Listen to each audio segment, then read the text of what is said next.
Hey, Buckethead. The dwarf called out as he walked towards him with a sheet of paper. You said you know where to find Iren.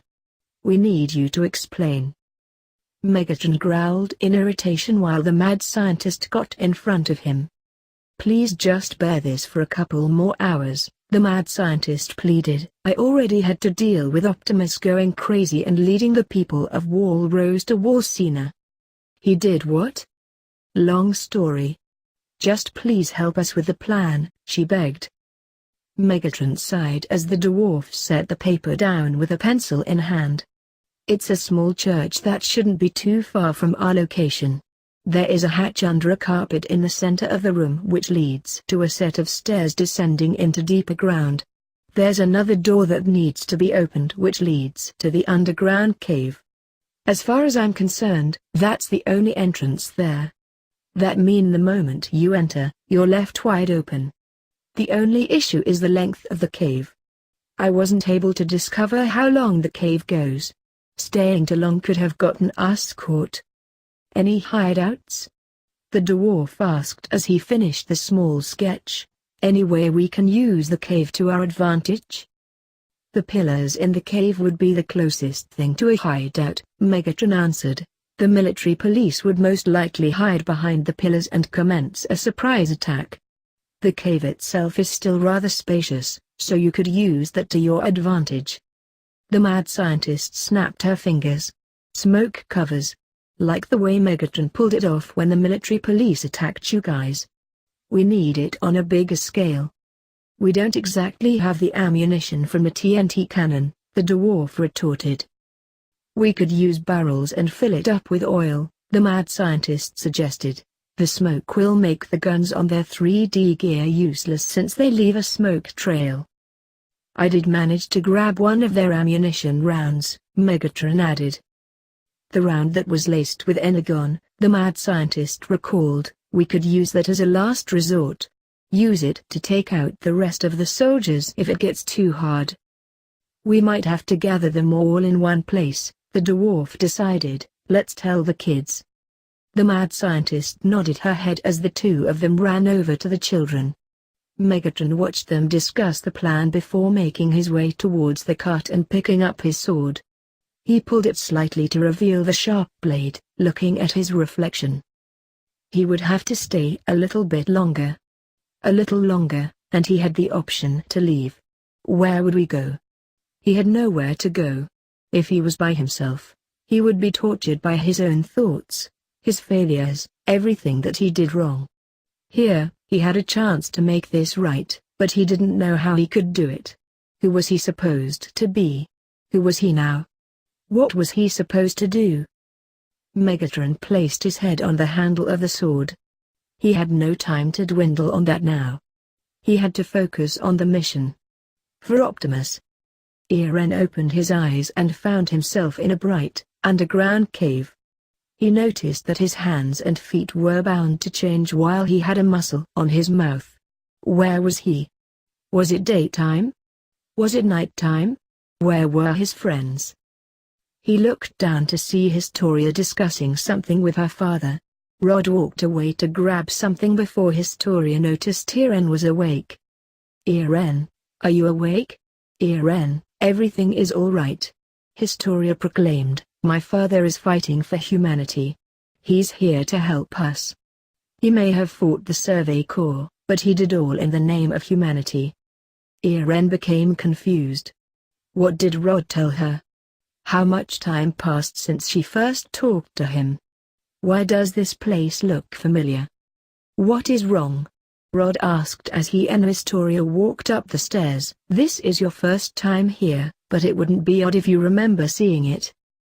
What did he mean? Iren thought. Rod raised his hand. Historia, I need you to place your hand on his back. Doing so will allow access to his memories and provide you an explanation.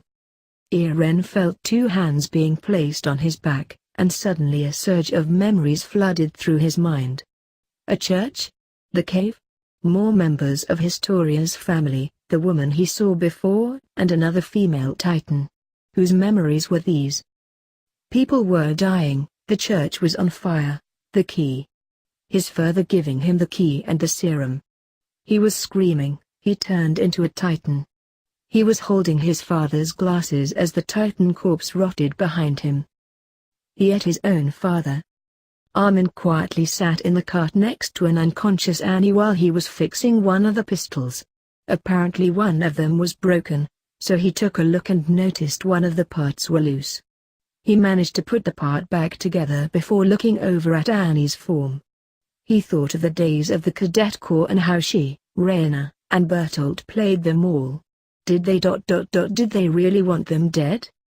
Armin grunted as he felt someone grab his arm and pull him off the cart. Armin turned around and looked up to see that he was face to face with Megatron. "What are you doing?" Megatron demanded. I was fixing the pistol," Armin stuttered.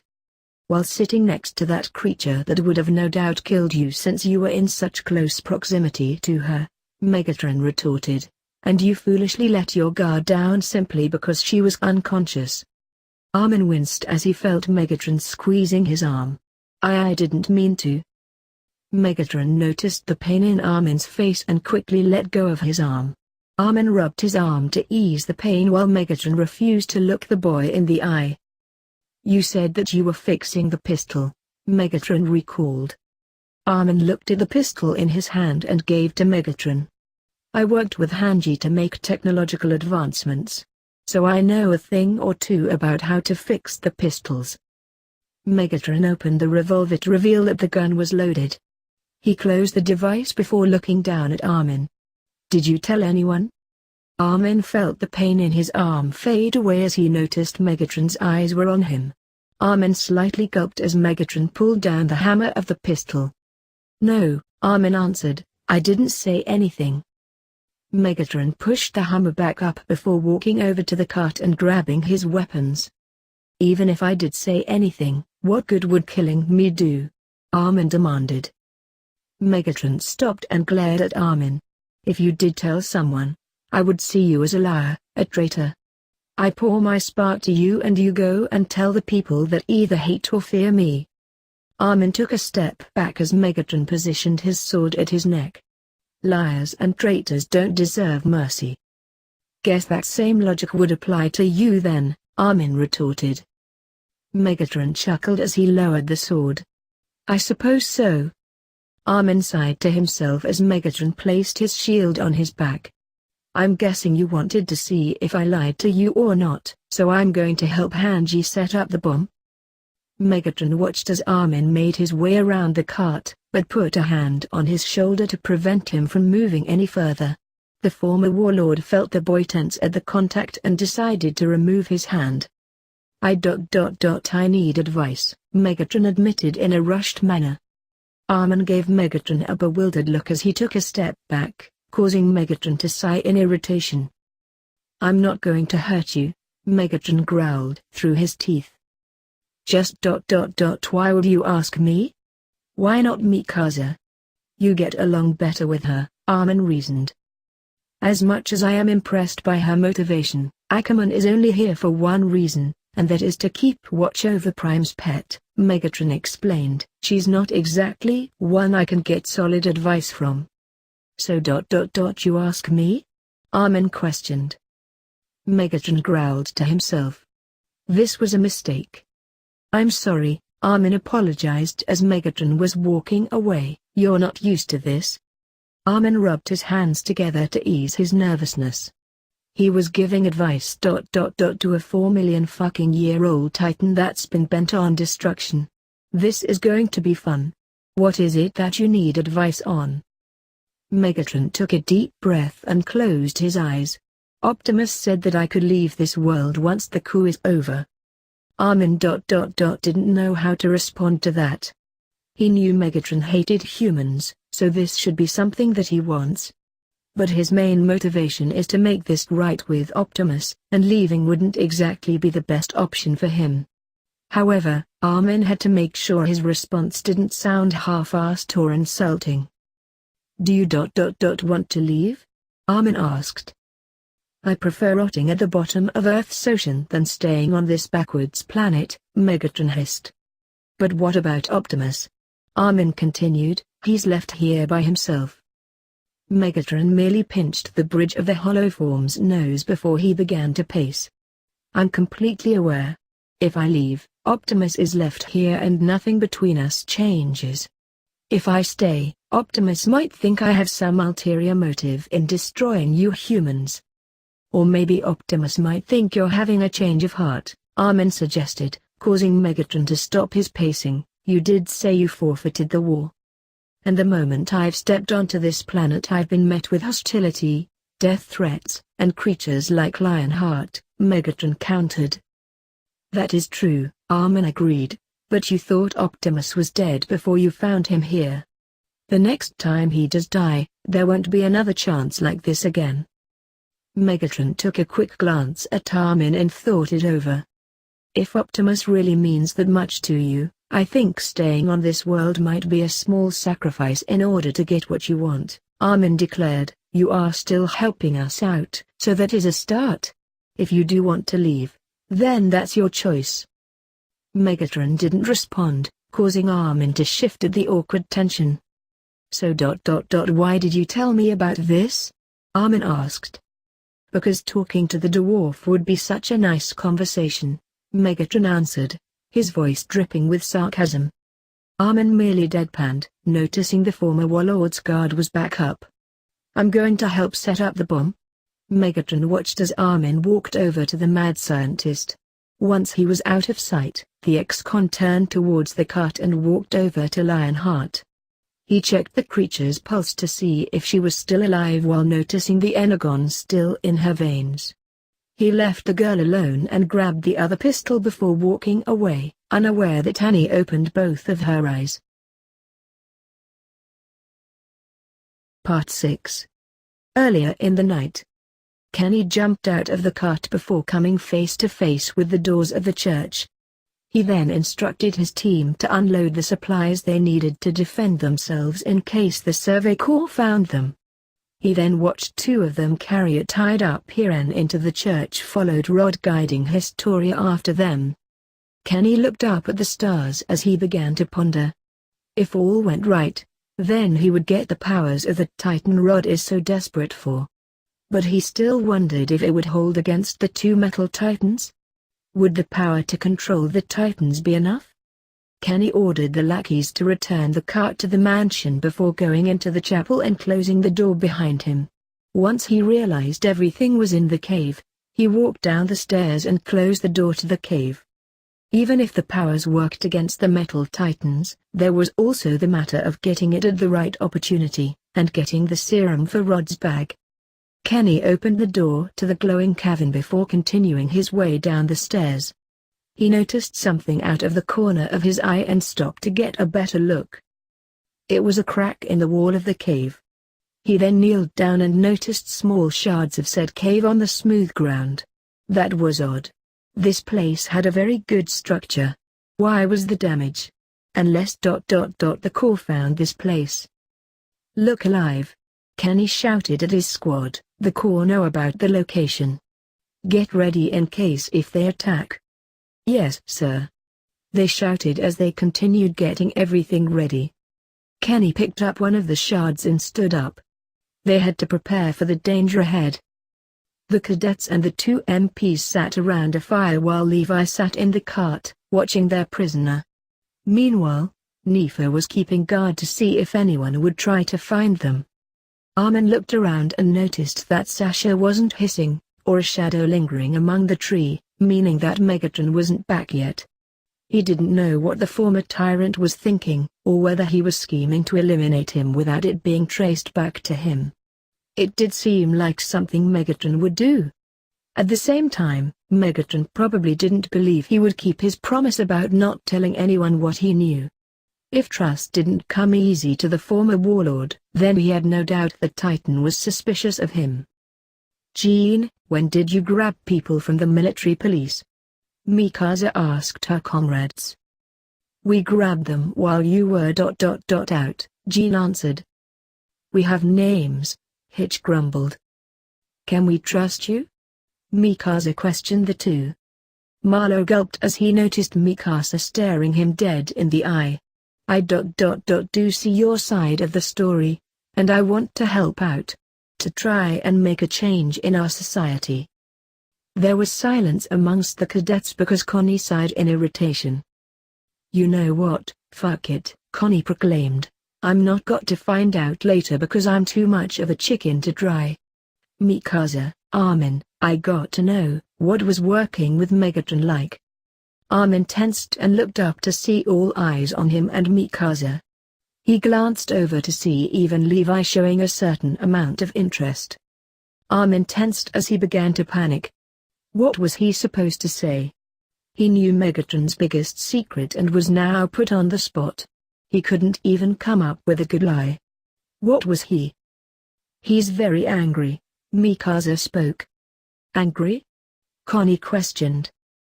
"He gets angry very easily," Mikasa explained. "He started ranting in his own language when he was talking to Optimus earlier, and got mad at Armin when he convinced him not to kill Annie." "He didn't hurt any of you, did he?" Jean demanded. "No," Mikasa answered. "Megatron said that he tolerated me." "You're joking," Sasha said in disbelief. "He told me that himself," Mikasa proclaimed. "Okay, moving on," Connie said before turning to Armin. "What about you, Armin? What was it like for you?" Armin trailed off. There had to be something that he picked up from Megatron without going into too much detail. Manipulative, Armin finally said, and has a desire of being a step ahead of his opponents. He managed to convince a woman living in the area that we were his niece and nephew and that he was training us to be prepared for the military. She believed him? Connie asked. Armin nodded his head. If I didn't know who Megatron was, I probably would have believed him too. He never really goes so far to express his feelings, and he doesn't seem to trust anyone. Probably because... Armin felt Mikasa tap his foot with her own before realizing he was rambling. He doesn't like humans. But the thing that irked me the most was that he didn't have an issue with killing. I don't blame you, Jean agreed. He's a heartless monster. He probably has some sick satisfaction for it if he's willing to kill anyone that gets in his way. What about me? Mikasa challenged. I've killed people before. You saw me kill someone. Does that make me a monster? That's not what I meant, Jean said. But that's what you're implying, Mikasa retorted. You can't be serious. You're defending his action? Jean exclaimed. He destroyed the world, Sasha added. He what? Marlowe breathed while Hitch's mouth dropped. I'm not defending that, and I don't think Megatron would deny that, Mikasa began, but Megatron had to kill in order to protect us, to defend himself, to survive. Some of the blood on Megatron's hands is no doubt unjustified, but some were justified. If he didn't kill, he wouldn't be standing here now to help us. Mikasa. She's right, Levi cut Jean off as he stood up.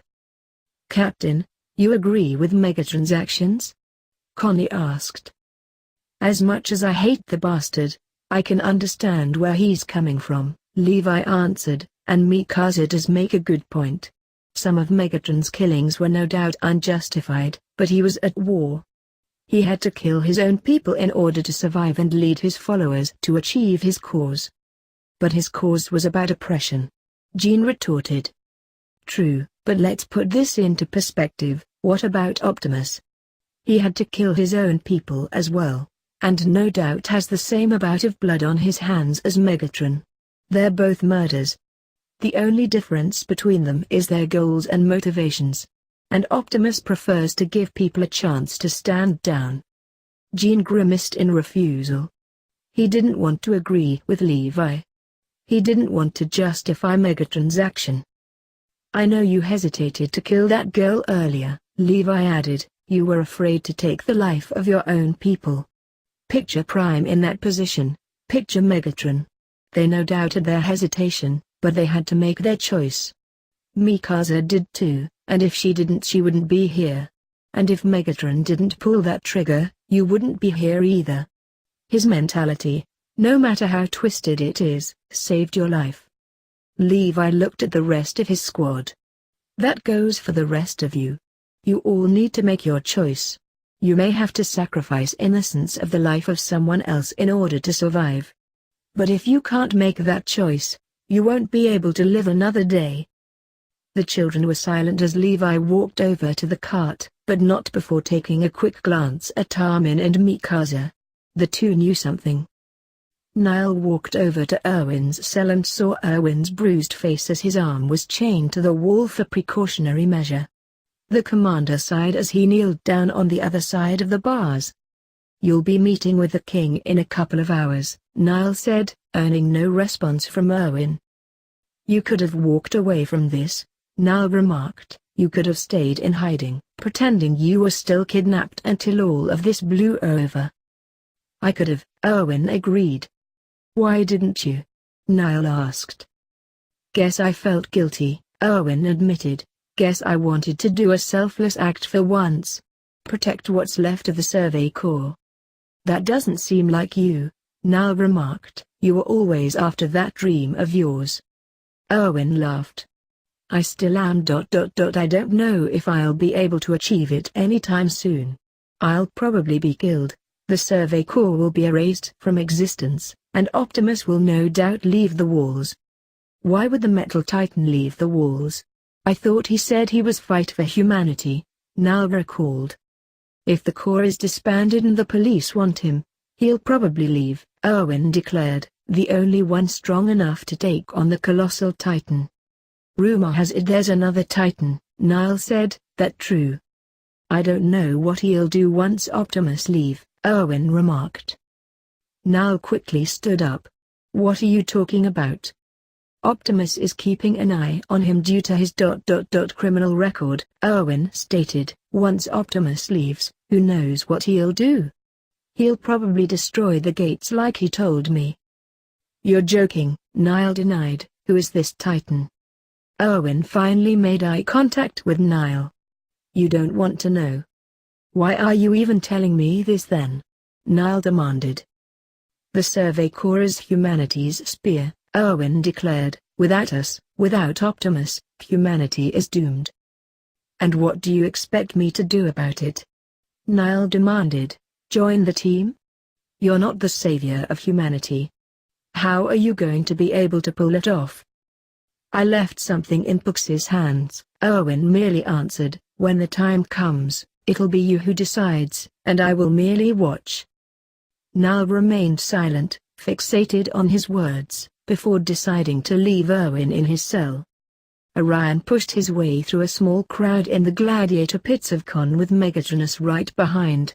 The librarian looked up at the screen displaying the news while the gladiator crossed him. "There's been another terrorist attack in Polyhex 3 cycles ago," a news reporter said. "The terrorists that claim to be from the Decepticon movement led by Gladiator Megatronus have planted bombs inside 3 buildings. 2 of them were defused, but one of them did go off. There were over 10 injured, but thankfully no one was killed." Orion stared in horror as the reporter continued speaking. "This is madness. This is the beginning," Megatronus declared. Orion turned to Megatronus in disbelief. "The beginning? You planned this?" "No," Megatronus merely answered. "But you support this?" Orion exclaimed. Megatronus merely sighed. "Let's move away from the crowd for a moment." Megatronus stepped from the crowd as Orion followed. The gladiator led the librarian to another section of the pits void of any Cybertronians. "Megatronus, this is madness," Orion began. "They label you as criminals. The Decepticon movement could be destroyed because of this. The higher-ups have always been trying to tarnish the name of the Decepticons," Megatron retorted. "I doubt that even if I denounce the attacks, there will be another attack and I will be blamed for it." "But even if you did decide to denounce it, that doesn't mean you disagree with their actions," Orion proclaimed. "No," Megatron admitted. "This isn't the way," Orion declared. "If we continue down this path of violence, then the Decepticon movement will be destroyed." "So do you suggest that we sit idly by?" Megatronus questioned with a hint of irritation. I suggest that we find a much more peaceful solution. Orion answered. You're asking a gladiator to seek peace when every battle he faces almost ends in death? Megatronus questioned in amusement. This is not a game, Orion declared. The Council will not accept violence as a means for change. And you believe peace is the better solution? Megatronus demanded. Peace is the system we have right now, where Cybertronians like me do not matter in this world, and are discarded with another replacement along the way. I understand. No you don't, Megatronus hissed. While I fight every day to keep my life, you hide behind the walls of Yak and reading fantasies and deluding yourself into thinking the Council will listen to your talk of peace. My people are dying every day. If not in the arena, then by a mine or some other dangerous contraption. You're safe and secure. You get to live, while I'm forced to die. Orion grimaced. Maybe my thoughts may seem like delusions. Maybe I will never fully understand your struggles, but I do understand the Council will see their acts as a means of war. More of us are going to die if you continue down this path. Are you willing to lead the Decepticons down this path? Are you willing to lead the entirety of Cybertron down this path? If it takes war for the Council to listen, then I will gladly go to war, Megatronus answered. Orion stared at his friend in confusion and pain before placing his servo on his shoulder pad. Megatronus, I beg of you, please avoid war. I see your point, but war will only lead to more bloodshed. More Cybertronians will die. That may not compare to the oppression you and others have faced for years, but we may forget what we are really fighting for if there are bodies lying across our planet. I agree, but Cybertronians like the ones on the news are not going to be appeased because they believe nothing is changing. They're taking action into their own servos. How do you propose that we appeal to their needs? Megatronus asked. Alpha Trion had a suggestion, Orion began. Optimus snapped out of his thought when Hanji knocked on the door to the driver's seat. Prime, are you okay? Hanji asked. I am all right, Optimus answered, remembering that they were hiding in a wedged spot in a large alleyway in Trost. I was just thinking. Well, whatever you're thinking about will have to come later, Hanji proclaimed. Reeves' kid got caught by the police as is running around Trost. Once he's cornered in this alleyway we're in and gets them to confess, you come into play and immobilize them. Hanji, I have a question for you, Optimus began. If it's a quick one, I can answer it. I just want the quickest way to save Erwin, Hanji said. Do you think violence is the best way to achieve peace? Optimus asked. Hanji thought it over. Some cases, maybe. Like with the Titans outside these walls, we can only use violence because we'll be devoured if we don't. But with our own kind I'm not sure. I mean, whatever way is the most effective. It doesn't have to be violence, but if it comes down to it I'd probably use it. Maybe peace is the better solution. Maybe it could be a mix of both. It really depends on the circumstances and which route is the best that doesn't cause destruction. Why do you ask? I just required someone else's point of view, Optimus answered. Hanji heard panting and turned to see Flegel Reeves running down the alleyway. Hanji managed to cover Optimus' form with it up before hiding away from view. Thanks for saving us the work, Flegel, one of the 3 military policemen remarked as they cornered the teen. Almost thought that we weren't going to be able to find you. I almost thought it was over for me. Hanji saw the man get on his knees and wail, before getting up and smiling. Well then, time to die. Wait. Wait. Flegel screamed as he aimed his gun at him. Why did you kill my dad? What did the Interior Squad want to do? What good would know that do? You're just going to die, the man retorted. Please, I just want closure before I die. Flegel begged. Fine, because he betrayed us and went to the side of the Survey Corps, the man said. You must be really stupid if you didn't think to ask your father this. Then what would have happened if he said no to you? Flegel asked in a calmer tone. We would have killed him, the man said, even if he didn't deliver the supplies.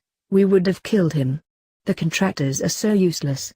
Reeves could have gone north to protect you and your family, but he could to stay here and protect the town.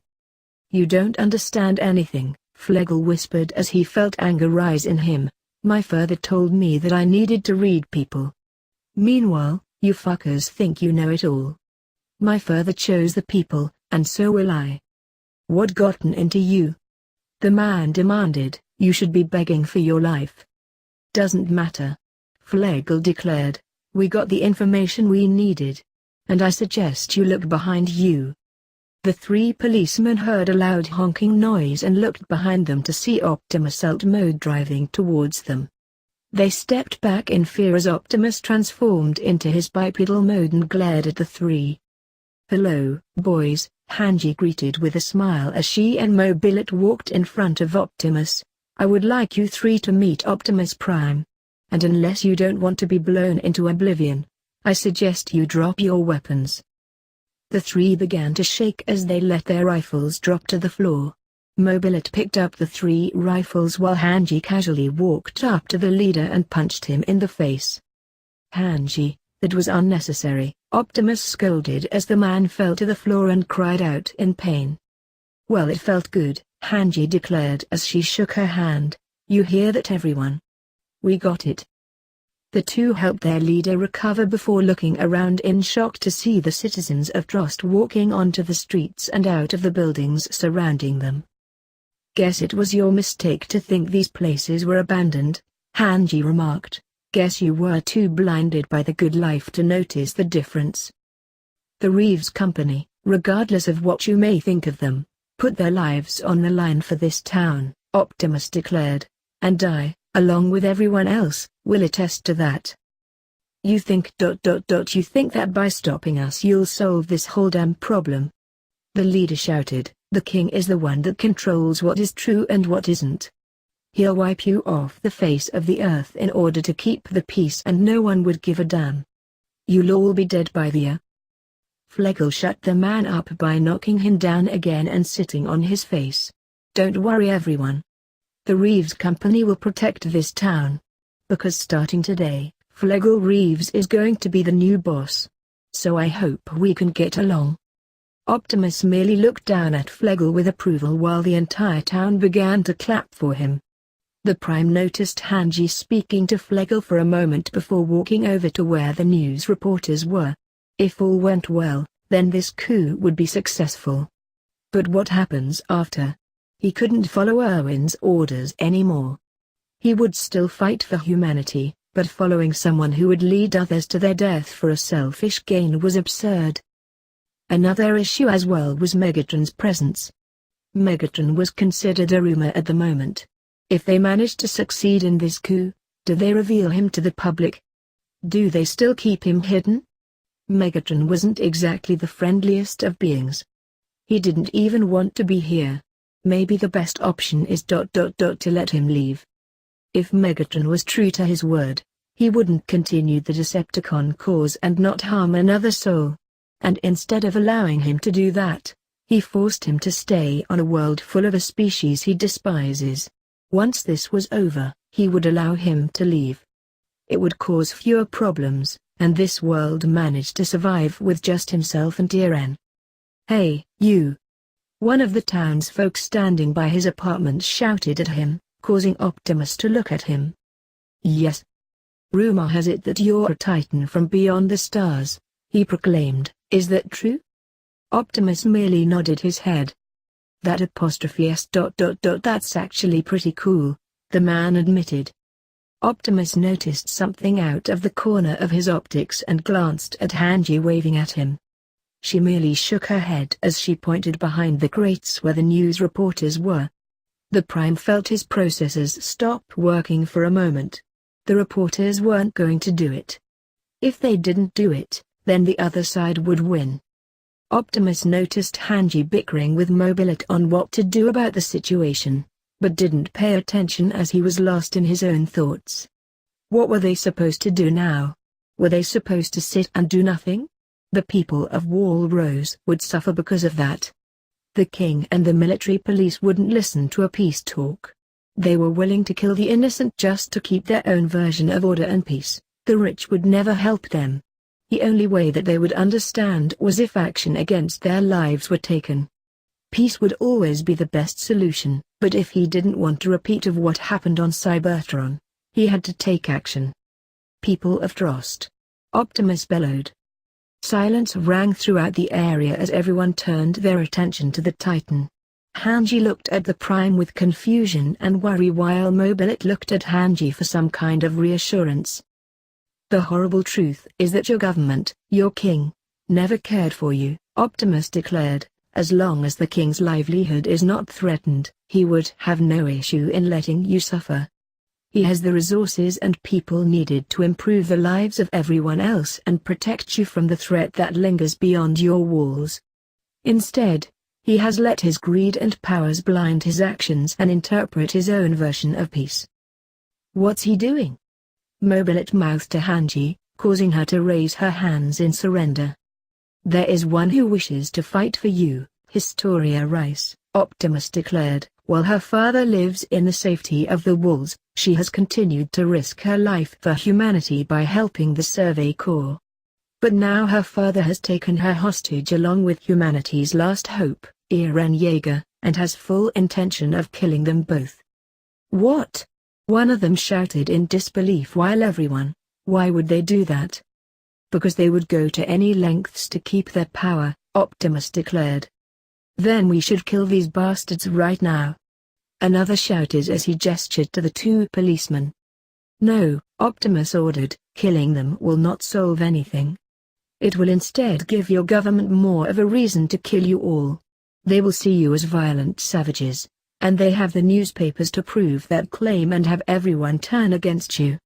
But we cannot sit here and do nothing while your suffering continues. I propose that we march to Sina and demand a new government. I appreciate your enthusiasm, but how exactly would we pull that off? A woman demanded. Compared to them, we're nothing. And that is where you're wrong, Optimus retorted. The rich rely upon you. Many have built their riches on the backs of poor that struggle to just survive. You are many, and if they decide to get rid of you or abandon you, it will prove how corrupt they truly are. If we sit and do nothing, Historia, Eren, and the Survey Corps will be destroyed, and there will be no one to protect when the time comes. And what about you? Another demanded. I pledged my allegiance to humanity the moment I arrived, Optimus declared. I will lay down my life and fight anyone who intends to do any harm. The Survey Corps, Eren, and Historia, your queen, will not hesitate to protect you all as well. And as long as Historia still breathes, there is still a chance for the walls to survive. Your queen will fight for you, so you must help fight for her. For you, your loved ones, and the future of humanity. Optimus raised his fist into the air. Down with the king and long live the queen. Silence rang throughout the air, causing Optimus to believe that they choose to not do it. Down with the king and long live the queen. Someone shouted. Hanji and Mobilet began to look around as more people began to chant the phrase. The next thing that they knew, the entire crowd was chanting down with the king and long live the queen. We marched to Sina, Optimus declared. The crowd roared in agreement as they followed the Titan to the gate. What the fuck is going on? Mobilet demanded as he grabbed Hanji's arm while the rest continued to follow him. I don't know. I've completely lost control. Hanji shouted, Prime's going to do this. Okay, I'm going to follow him and make sure he doesn't do anything stupid, for the first fucking time in my life. You go back to the castle and keep watch over Bertolt.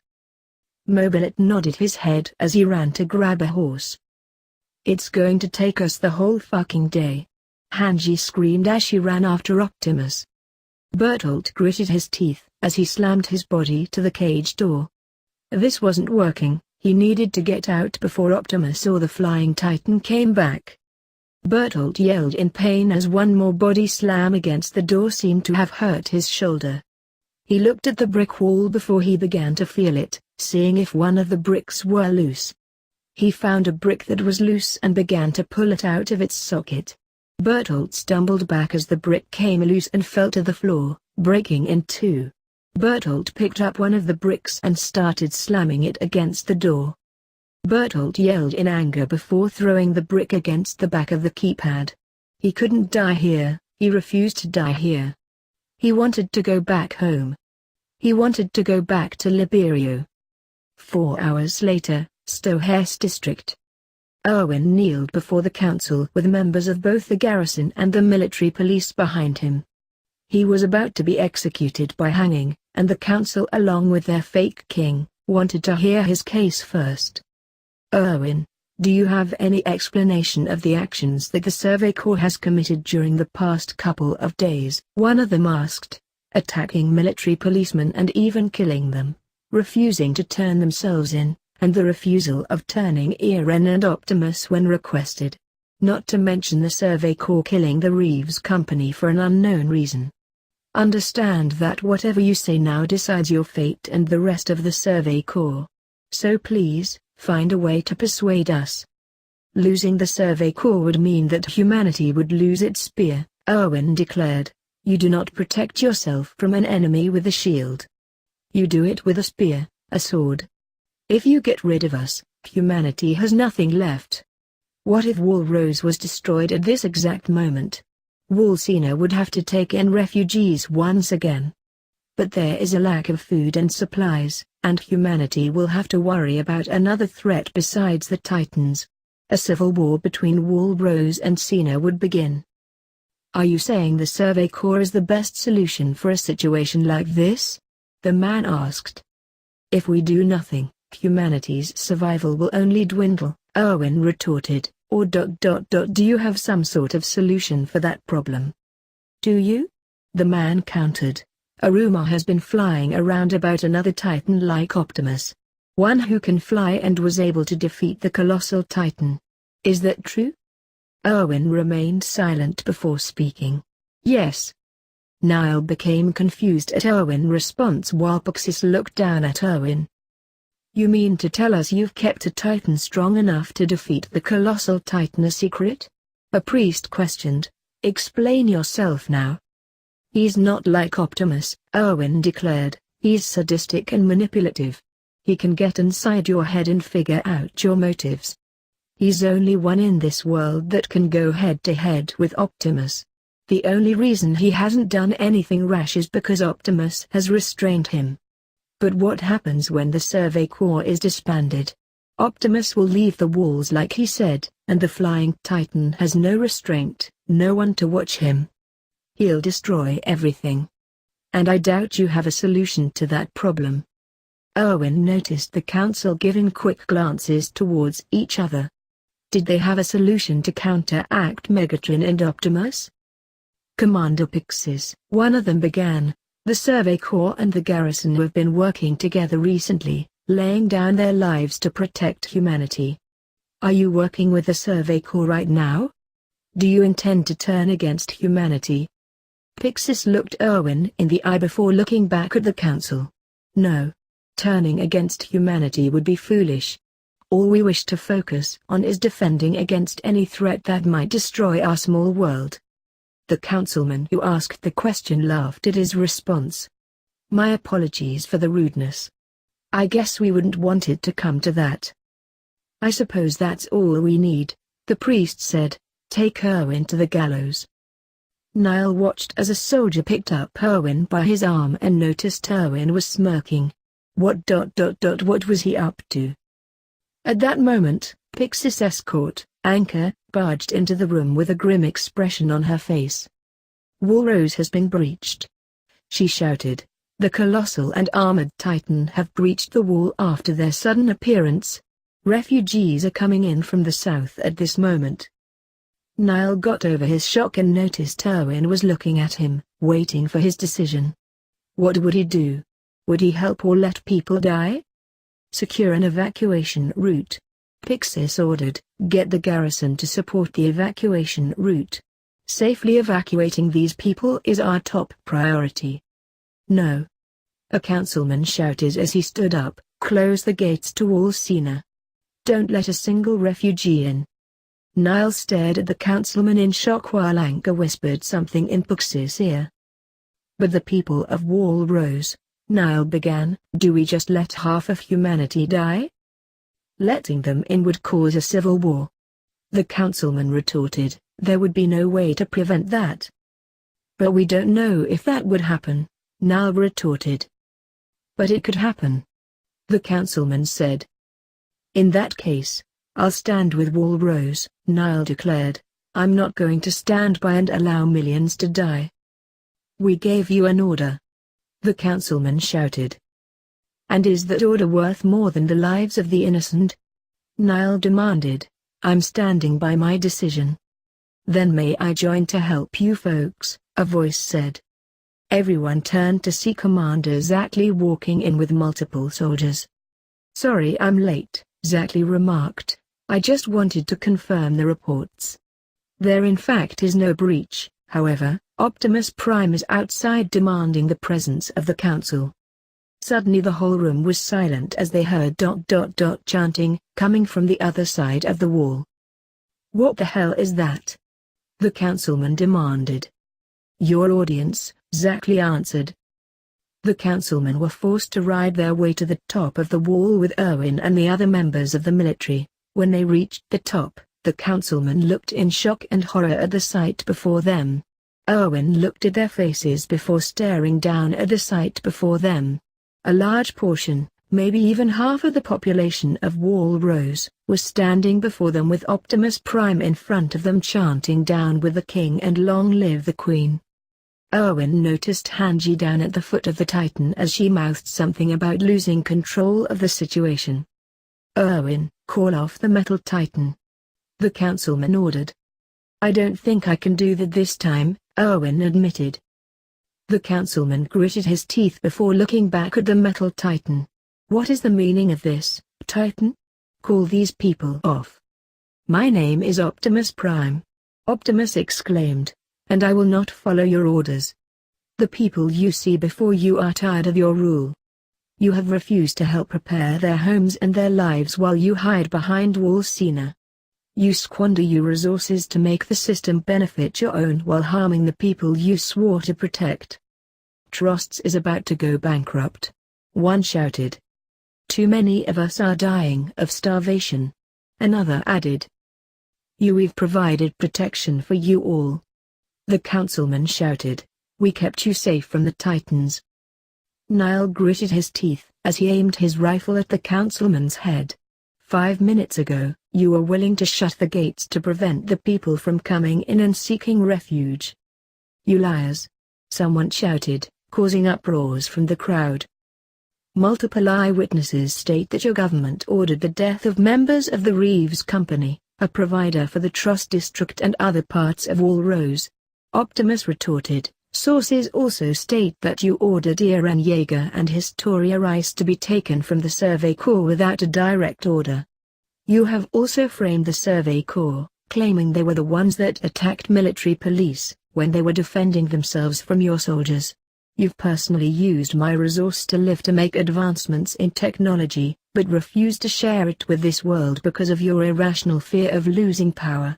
And now you wish to close the gates of Wall Sina because you refuse to try and save what was left of humanity." The councilman looked uneasy, realizing that they have been figured out. Meanwhile, Erwin felt a swell of hope while Puxis made sure to wait before giving any orders. "The people refuse to serve a king that would willingly let them die," Optimus declared, "and while you were cowering in fear behind these walls, Historia Rice, an heir to the throne you believed was a mistake, was risking her life to help these people take back Drost and Wall Maria. She didn't have to, but she chose to, and that is why I would rather follow her than humans like you." What makes you think we'll just step down?" the councilman demanded. "Your council was the exact system on my home," Optimus answered, "a council that inevitably led to a revolution, war, and the destruction of my home. I refuse to let that happen on any other world again, and I will do what I must to prevent that from happening again." and I will always choose to side with the people who wish for a better life and future. Down with the king and long live the queen. 1. Down with the king and long live the queen. Down with the king and long live the queen. The crowd chanted. Owen felt chills rush up his spine as the crowd continued to chant. Pixis nodded his head towards Zackley before ordering some of his men to aim their weapons at the council. Well, the people have spoken, Zackley declared. You four will be arrested for your crimes of treason along with anyone else that cooperated with you. The crowd began to cheer as the former council was being dragged away by the military. Hanji cheered with relief while Optimus felt the tension and adrenaline leave his body. He looked back at the walls and noticed Erwin looking down at him. The situation was still far from over. They still needed to retrieve Eren and Historia. Kenny, we have a problem. His lieutenant called out as she jumped from her post on the pillars in the cave. Reports stated that the government has been overthrown. The Metal Titan somehow managed to lead nearly half the population of Wall Rose. Fucking hell, Kenny cursed, we need this power more than ever. The Survey Corps will no doubt be coming for us soon. How do you plan to steal the power for yourself? His lieutenant asked. I'm working on it, Kenny stated, just get back to your post. She nodded her head as she returned to her position while Kenny used his 3D gear to go to where Eren and Historia were. The Survey Corps would be here, and so would that grey swordsman. He had no doubt that the swordsman was the Flying Titan. His skill, his attitude, and his speech sounded similar to the Metal Titan. Meaning that him taking down the Colossal Titan was also a true report as well. He needed that power, and fast. The military is helping the crowd Optimus brought with him back to their homes, Zackley explained to him as they walked down the hallway of the castle. The councilmen and the aristocracy helping out with the government are currently being sought after and will no doubt be arrested. And as far as I'm concerned, they don't know about Bertolt's condition. Thank you, Erwin said before noticing Hanji stomping towards him with Buxis right behind her. If you'll excuse me, I have some interrogation I need to be, Zackley said before walking past Hanji while greeting Commander Buxis. Hanji. Hanji slapped Erwin in the face before he could say anything else. You're a fucking idiot. Erwin grunted in surprise as Hanji gave him a tight hug.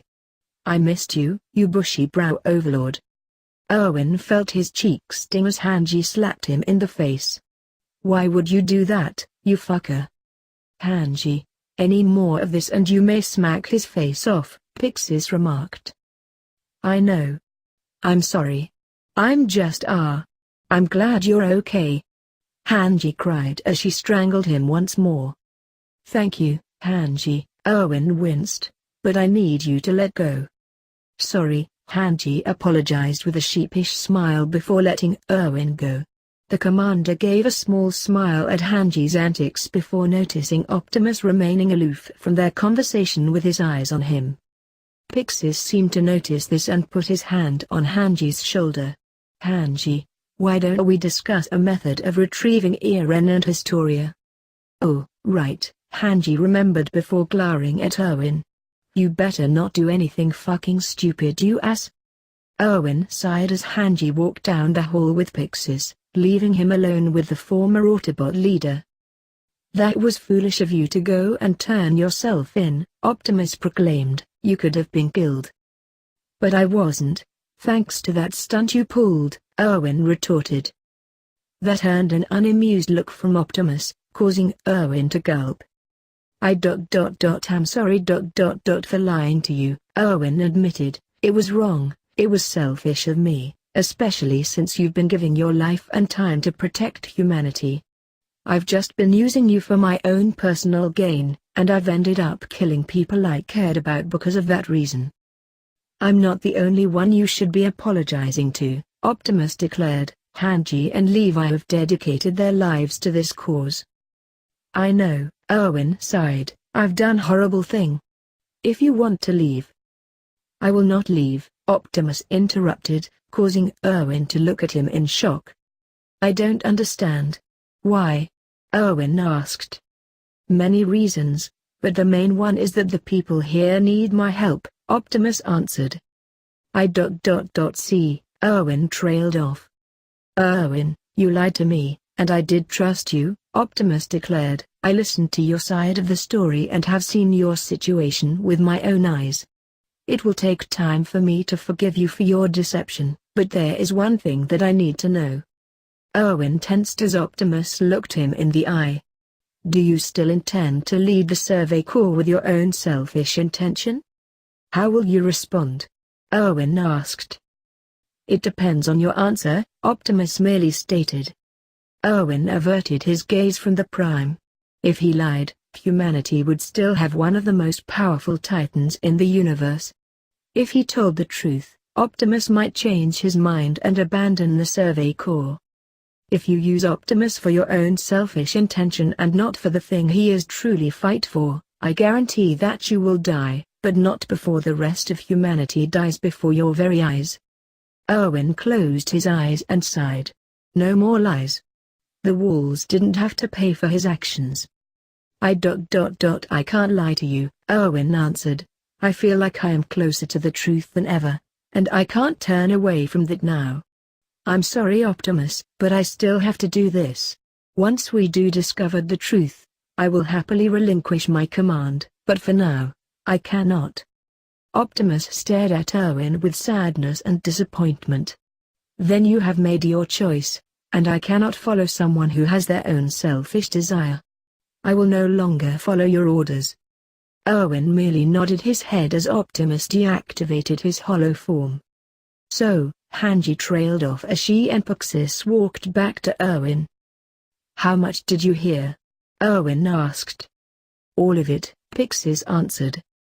So now what do we do? Hanji demanded.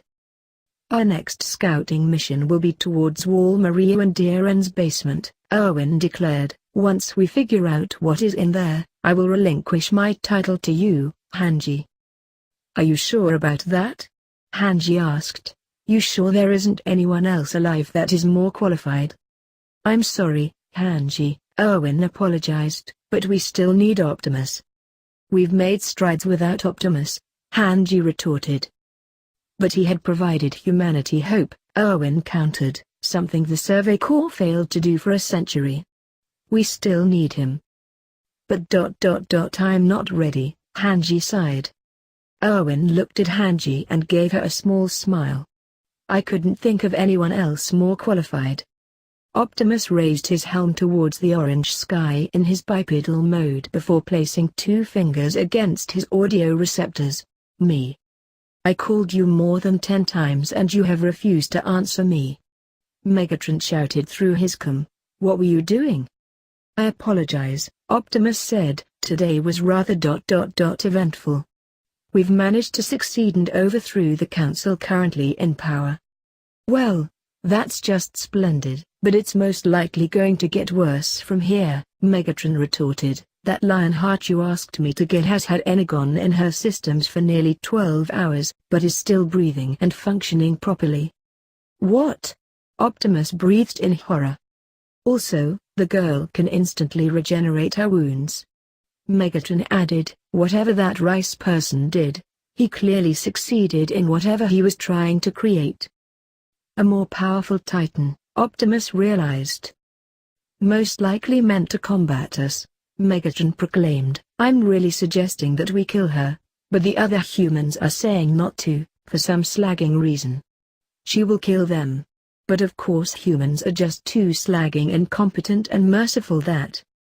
Megatron, you can leave, Optimus interrupted. Excuse you? I understand that you do not want to be here. Even when I yelled at you before, I would have most likely kept you here because I was afraid you would do something heinous, Optimus explained. Once we retrieve Eren and end this coup, you can leave this world, and I will not stop you. What made you change your mind? Megatron asked. Nothing, Optimus answered. I should not have kept you here, even though you said that you wouldn't harm another. Instead, I threw you into a situation that wasn't your choice, causing you to do more harm. I forced you into a conflict that you did not wish to be a part of. I should not have done that to you, and I am sorry for that. Once all of this is over, I will not stop you from leaving." Before Megatron could respond, Optimus ended the cum. The Prime sighed to himself and rubbed his head. He just wanted this to be over. Megatron felt his servo shaking before clenching it into a fist. This wasn't how it was supposed to go. Optimus wasn't supposed to apologize. He wasn't supposed to leave. He can't leave. He had to fix the damage between them. It still wasn't right. Megatron yelled as he stomped his foot into the ground. What was he supposed to do? If he leaves, Optimus is stuck here and things aren't right. If he stays, Optimus might think he's plotting something. How was he supposed to do this? He needed advice. But from who? Everyone feared him or despised him. The Ackerman is merely on a mutual term with him.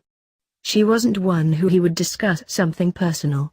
He merely respected her for her will and combat. Megatron growled in irritation. The only one who he could discuss anything with was Pax. But he knew too much.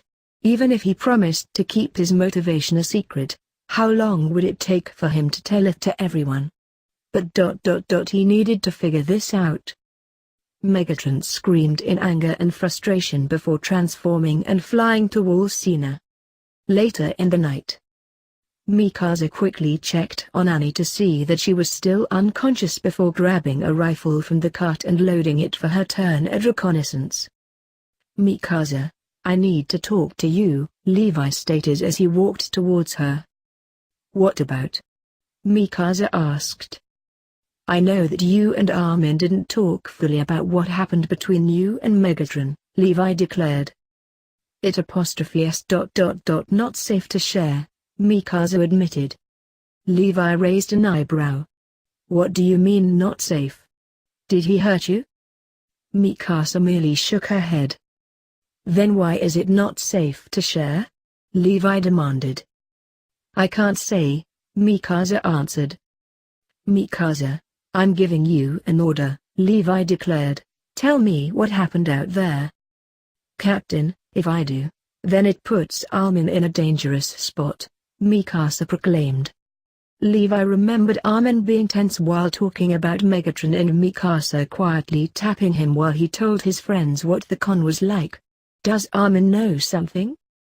Mikasa nodded her head. "Do I have to ask him?" Levi questioned. "Don't ask him," Mikasa pleaded.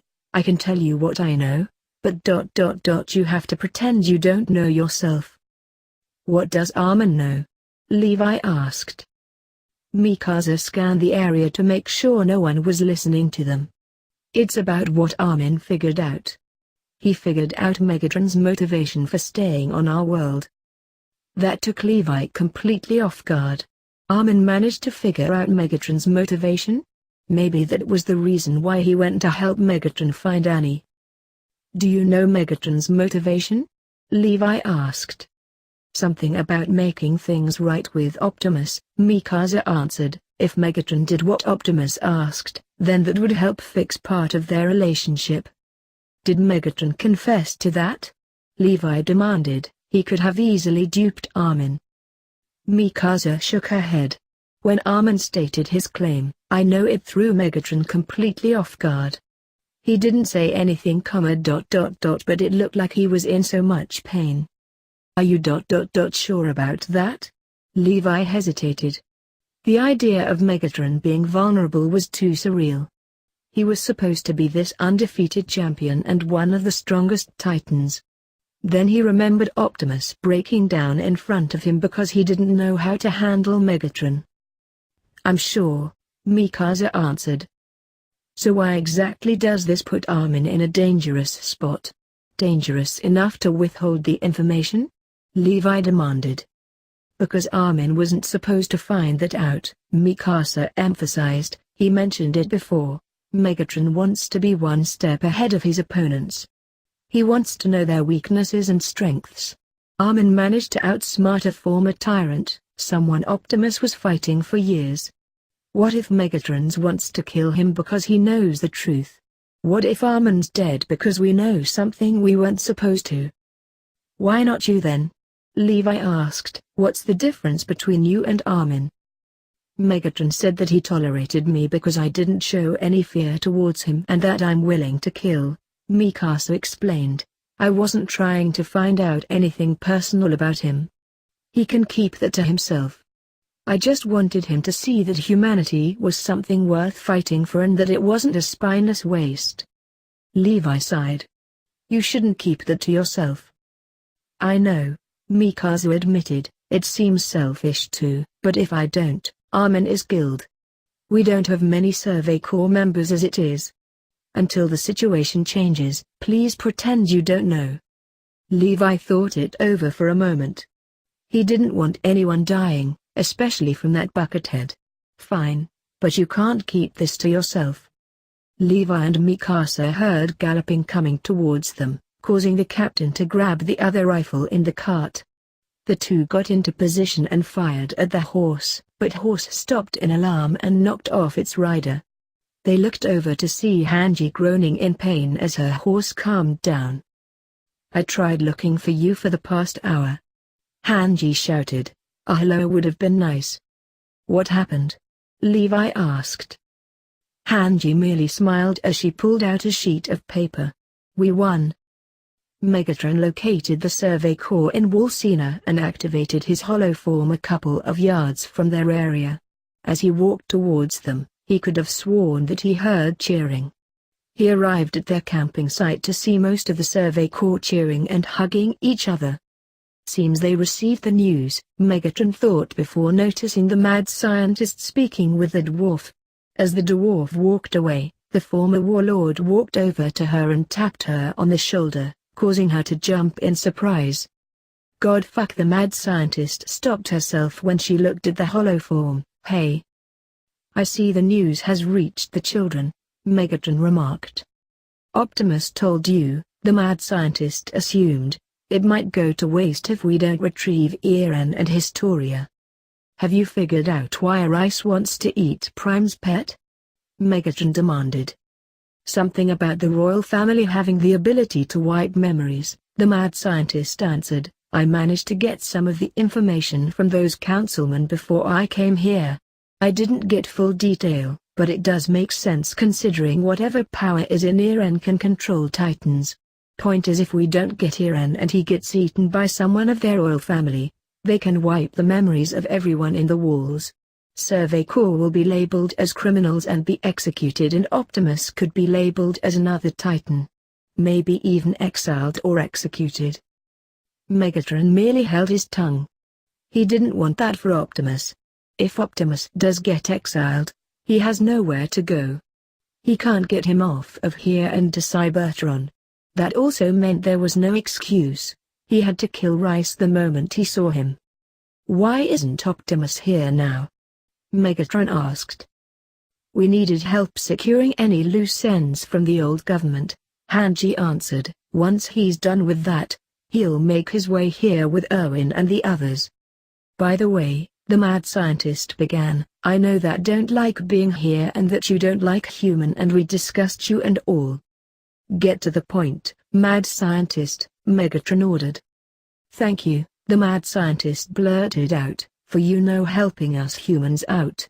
You could have left, but you didn't, and we really appreciate it. Megatron looked down and raised an eyebrow as she held out her hand towards him. He didn't shake it, causing the scientist to awkwardly retract her hand. Still hate humans, right? The mad scientist mumbled to herself.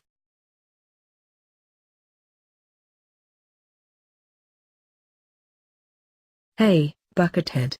The dwarf called out as he walked towards him with a sheet of paper. You said you know where to find Eren. We need you to explain. Megatron growled in irritation while the mad scientist got in front of him. Please just bear this for a couple more hours, the mad scientist pleaded. I already had to deal with Optimus going crazy and leading the people of Walrose to Walsena. He did what? Long story. Just please help us with the plan, she begged. Megatron sighed as the dwarf set the paper down with a pencil in hand. It's a small church that shouldn't be too far from our location. There is a hatch under a carpet in the center of the room which leads to a set of stairs descending into deeper ground. There's another door that needs to be opened which leads to the underground cave. As far as I'm concerned, that's the only entrance there. That means the moment you enter, you're left wide open. The only issue is the length of the cave. I wasn't able to discover how long the cave goes. Staying too long could have gotten us caught. Any hideouts? The dwarf asked as he finished the small sketch. Any way we can use the cave to our advantage? The pillars in the cave would be the closest thing to a hideout, Megatron answered. The military police would most likely hide behind the pillars and commence a surprise attack. The cave itself is still rather spacious, so you could use that to your advantage. The mad scientist snapped her fingers. Smoke covers. Like the way Megatron pulled it off when the military police attacked you guys. We need it on a bigger scale. We don't exactly have the ammunition from the TNT cannon, the dwarf retorted. We could use barrels and fill it up with oil, the mad scientist suggested. The smoke will make the guns on their 3D gear useless since they leave a smoke trail. I did manage to grab one of their ammunition rounds, Megatron added. The round that was laced with energon, the mad scientist recalled. We could use that as a last resort. Use it to take out the rest of the soldiers if it gets too hard. We might have to gather them all in one place, the dwarf decided. Let's tell the kids. The mad scientist nodded her head as the two of them ran over to the children. Megatron watched them discuss the plan before making his way towards the cart and picking up his sword. He pulled it slightly to reveal the sharp blade, looking at his reflection. He would have to stay a little bit longer. A little longer, and he had the option to leave. Where would we go? He had nowhere to go. If he was by himself, he would be tortured by his own thoughts, his failures, everything that he did wrong. Here, he had a chance to make this right, but he didn't know how he could do it. Who was he supposed to be? Who was he now? What was he supposed to do? Megatron placed his head on the handle of the sword. He had no time to dwindle on that now. He had to focus on the mission. For Optimus. Eren opened his eyes and found himself in a bright, underground cave. He noticed that his hands and feet were bound to change while he had a muscle on his mouth. Where was he? Was it daytime? Was it nighttime? Where were his friends? He looked down to see Historia discussing something with her father. Rod walked away to grab something before Historia noticed Eren was awake. Eren, are you awake? Eren, everything is all right. Historia proclaimed, my father is fighting for humanity. He's here to help us. He may have fought the Survey Corps, but he did all in the name of humanity. Eren became confused. What did Rod tell her? How much time passed since she first talked to him? Why does this place look familiar? What is wrong? Rod asked as he and Historia walked up the stairs. This is your first time here, but it wouldn't be odd if you remember seeing it. What did he mean? Eren thought. Rod raised his hand. Historia, I need you to place your hand on his back. Doing so will allow access to his memories and provide you an explanation.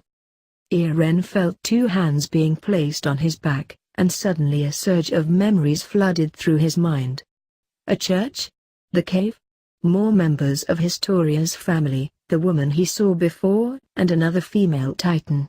Whose memories were these? People were dying, the church was on fire, the key. His father giving him the key and the serum. He was screaming, he turned into a titan. He was holding his father's glasses as the titan corpse rotted behind him. He ate his own father. Armin quietly sat in the cart next to an unconscious Annie while he was fixing one of the pistols. Apparently one of them was broken, so he took a look and noticed one of the parts were loose.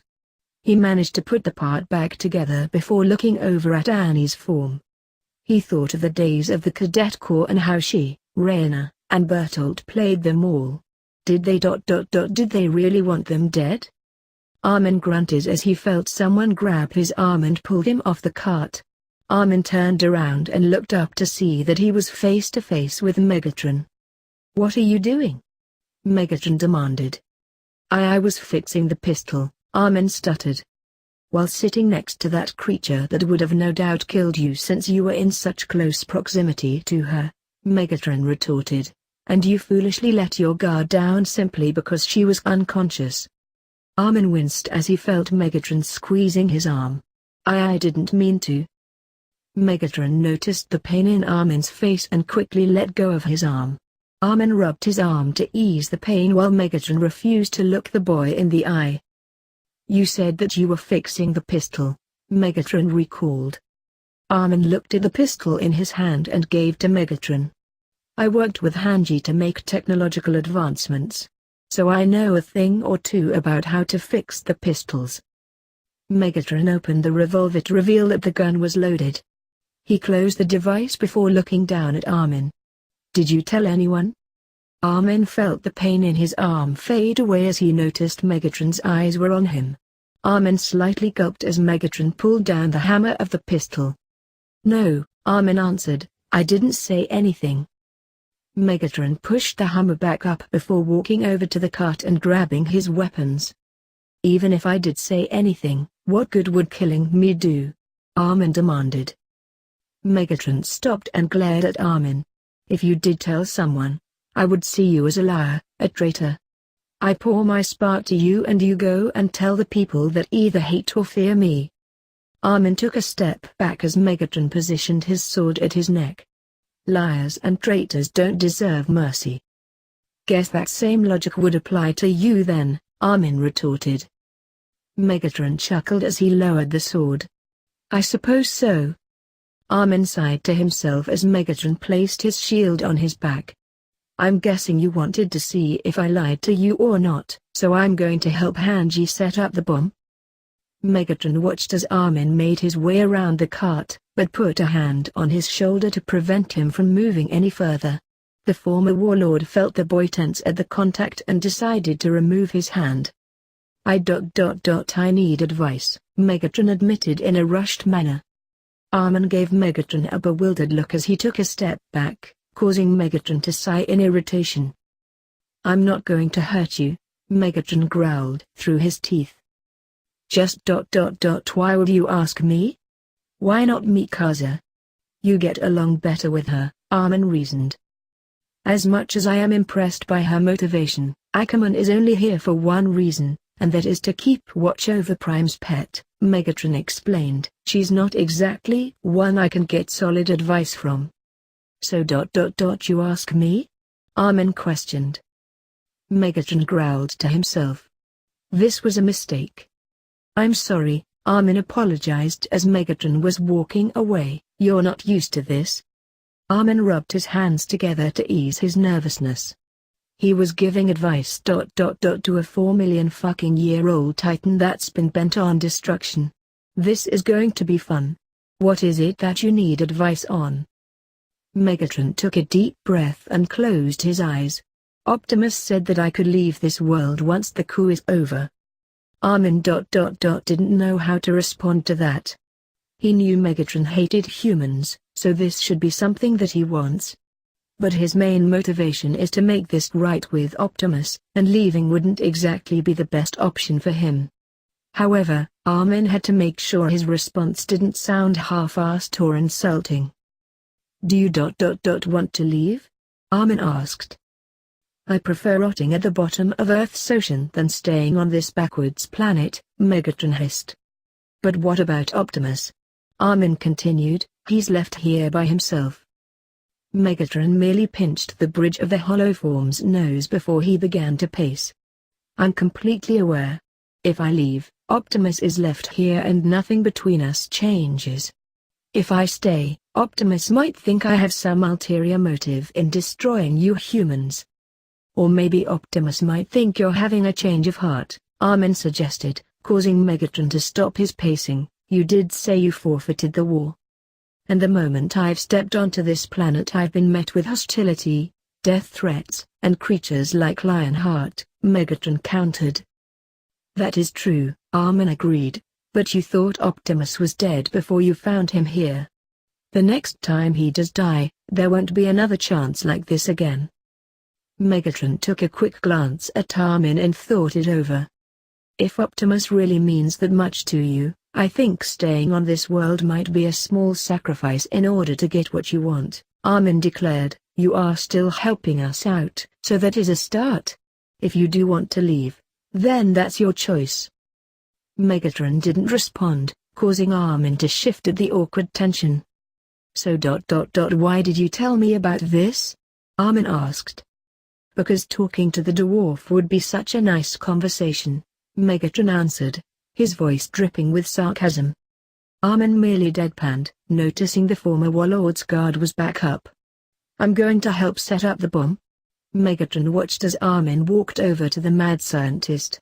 Once he was out of sight, the ex-con turned towards the cart and walked over to Lionheart.